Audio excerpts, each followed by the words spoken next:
5 जुलाई की जल्दी सुबह अल्फा ओटो बैंकॉक में अपने बंगलों के ऊपर वाले हिस्से में अपने लैपटॉप के सामने बैठा हुआ था। वैसे ये उसका असली नाम नहीं था, पर इंटरनेट की दुनिया में वो अल्फा ओटो नाम से ही जाना जाता था। वो एक करोड़पति था जिसके पास सिर्फ बैंकॉक में ही 3 बड़े लग्जूरियस विला थे और महंगी महंगी कारें थी। अपने आप को वो इंटरनेट का बादशाह समझ रहा था और खुद को बैंकॉक में सेफ। अचानक से उसके बंगलों के मेन गेट पर धड़ाम सी आवाज़ सुनाई देती है। अपने सीसीटीवी में वो देखता है कि किसी महिला ने उसके बंगलों के मेन गेट पर अपनी गाड़ी ठोक दी थी। वो आदमी अपना सारा काम छोड़कर दौड़ता हुआ घर से बाहर निकलता है, अपना लैपटॉप खुला का खुला छोड़कर। पर यह शायद उसकी सबसे बड़ी गलती थी। वो महिला ड्राइवर थाईलैंड पुलिस की अफसर थी और वो अपने साथ FBI और DEA को लेकर आई थी। और इसी अकस्मात के साथ दुनिया के सामने आया डार्क वेब के किंग का असली चेहरा, जिसे सच में 10 देशों की पुलिस सालों से ढूंढ रही थी।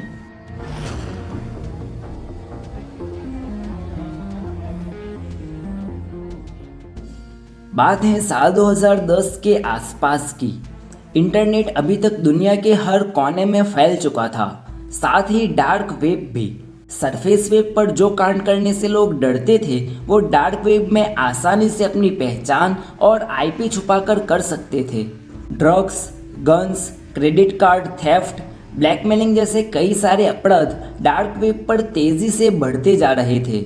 ऐसे में बिटकॉइन की एंट्री ने डार्क वेब में होने वाले फाइनेंशियल ट्रांजैक्शन को और भी आसान बना दिया। साल 2011 के फरवरी महीने में डार्क वेब पर द सिल्क रोड नाम की एक साइट लॉन्च होती है और लॉन्च होने के कुछ ही समय में काफ़ी ज़्यादा पॉपुलर हो जाती है। इस साइट पर से कोई भी बंदा कहीं भी बैठकर ड्रग्स ऑर्डर कर सकता था, जिसका बिटकॉइन में पेमेंट करने के बाद ड्रग्स उसके घर तक पहुंच जाते थे। एक समय में द सिल्क रोड के पास 1 लाख से भी ज़्यादा ग्राहक थे। लॉन्च होने के सिर्फ 2.5 साल बाद द सिल्क रोड के एडमिन को गिरफ्तार कर लिया गया और साइट को हमेशा के लिए बंद। सिल्क रोड के बंद होने के बाद कई सारी और साइट आई, पर कुछ समय के बाद कुछ न कुछ कारण से वो बंद हो गई। जुलाई 2014 एक बंदा जो डार्क वेब पर अल्फा ओटो नाम से जाना जाता था, वो अल्फा बे नाम से एक साइट बना रहा था।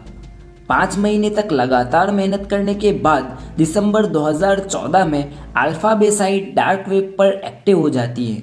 शुरुआत में सिर्फ क्रेडिट कार्ड के चुराए गए डेटा बेचने वाली अल्फा बे साइट अब ड्रग्स, गन्स और कंप्यूटर वायरस भी बेचने लगी थी।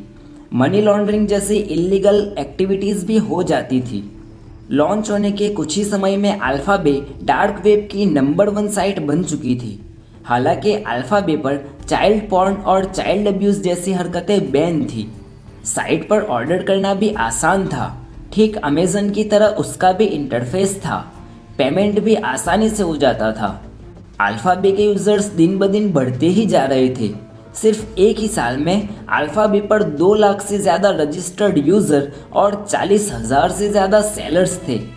साल 2017 तक अल्फा बे का रोज़ाना टर्नओवर $5 लाख से भी ज़्यादा था और हर बिक्री के साथ अल्फा ओटो 2 से 4% कमीशन कमाता था। अल्फा ओटो अब तक करोड़पति बन चुका था। अपनी साइट की बढ़ती पॉपुलैरिटी और डिमांड को पूरी करने अब अल्फा ओटो ने अपने नीचे काम करने वाली एक टीम बनाई। डी स्नैक नाम के एक यूज़र को मैनेजर बनाया और एक PR टीम भी बनाई।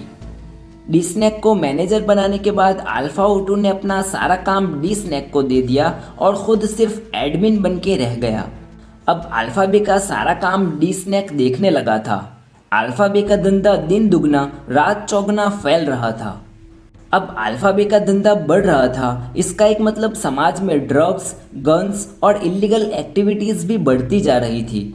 और ऐसे में अमेरिका की FBI और ड्रग्स एनफोर्समेंट एजेंसी DEA शांत कैसे बैठ सकती हैं। दोनों एजेंसियां पिछले कई समय से अल्फा बे पर नज़र रखी हुई थी, पर डार्क वेब पर कनेक्शन इतने सेफ और सिक्योर होते हैं कि किसी को ट्रेस करना बिल्कुल भी आसान नहीं होता। वैसे में अल्फा बे को अपनी पकड़ में लाने के लिए एजेंसी ने कई सारे अलग अलग हथकंडे अपनाए। खुद कस्टमर बन के ड्रग्स ऑर्डर किए ताकि पोस्टल स्टैम्प या किसी और क्लू से कुछ हाथ लग सके। पर अल्फा ऑटो का नेटवर्क इतना स्ट्रॉन्ग था कि छोटे मोटे सेलर को छोड़ के बाकी कुछ भी जांच एजेंसियों के हत्थे नहीं चढ़ा। FBI और DEA अब अपना सब्र खो रहे थे। रॉबर्ट मिलर कैलिफोर्निया की DEA ऑफिस में डेस्क जॉब करता था। पिछले कई समय से वो भी अल्फा बे की गतिविधियों पर नज़र रखे हुए था, पर आज तक उसे कोई भी काम की चीज़ हाथ नहीं लगी थी।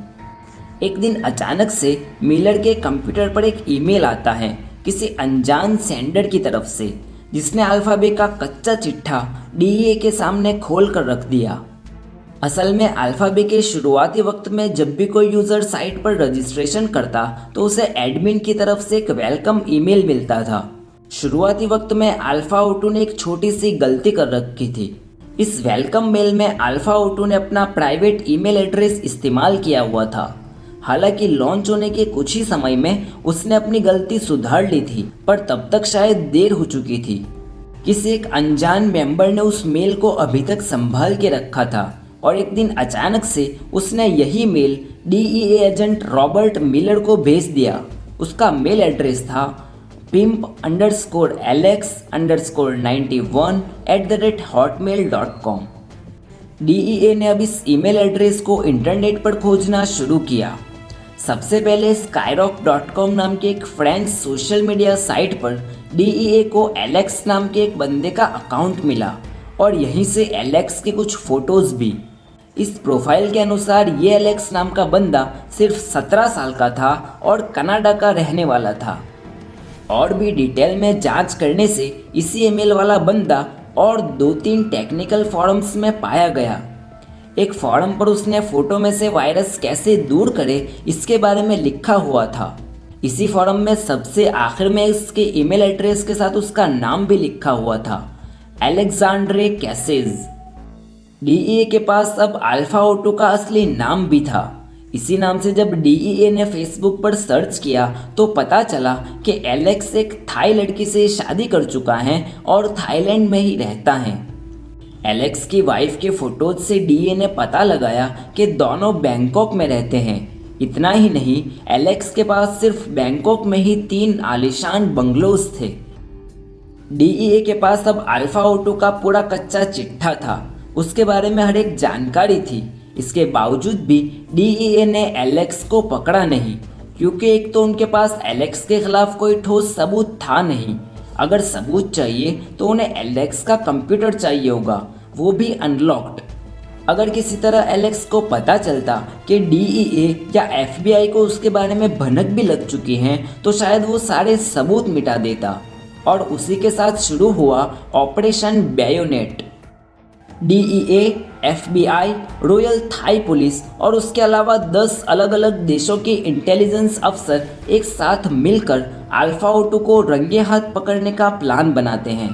5 जुलाई साल 2017 की जल्दी सुबह ग्रे कलर की टोयोटा कार, जिसकी ड्राइविंग सीट पर एक थाई पुलिस अफसर बैठी हुई थी, वो एलेक्स के घर के गेट तक पहुंच जाती है। गेट पर खड़े गार्ड को वो गलती से यहाँ पहुँच जाने का बहाना देकर यू टर्न लेने को बोलती है। इसी यू टर्न लेने में वो अफसर जानबूझकर अपनी गाड़ी के पिछले हिस्से को एलेक्स के घर के गेट पर ठोक देती है। धड़ाम से एक आवाज़ आती है और फिर वही होता है जिसके बारे में सब कुछ पहले से ही प्लान किया हुआ था। इधर एलेक्स अपना लैपटॉप वहीं खुला हुआ छोड़कर अपना फ़ोन हाथ में लेकर अपने दरवाजे तक भागता है। जैसे ही एलेक्स टोयोटा कार तक पहुंचता है, छुपे हुए पुलिस अफसर उसे पकड़ने के लिए दौड़ते हैं। एलेक्स अपने आप को बचाने की कोशिश करता है, पर वो अकेला था। इसी दौरान बाकी के कुछ पुलिस अफसर एलेक्स के घर में घुसते हैं। वहाँ बेडरूम में एलेक्स का लैपटॉप अभी भी रखा हुआ था, अनलॉक किया हुआ, और तो और अल्फा बे में लॉगिन भी किया हुआ था। DEA को एलेक्स के लैपटॉप से अल्फा बे के कुछ पासवर्ड और डेटा भी मिला। इतना कुछ एलेक्स को गिरफ्तार और कोर्ट में पेश करने के लिए काफ़ी था। गिरफ्तारी के समय एलेक्स के पास $23 मिलियन की प्रॉपर्टी थी और उसकी उम्र सिर्फ 27 साल थी। एलेक्स की वाइफ को भी मनी लॉन्ड्रिंग के चार्ज में गिरफ्तार किया गया।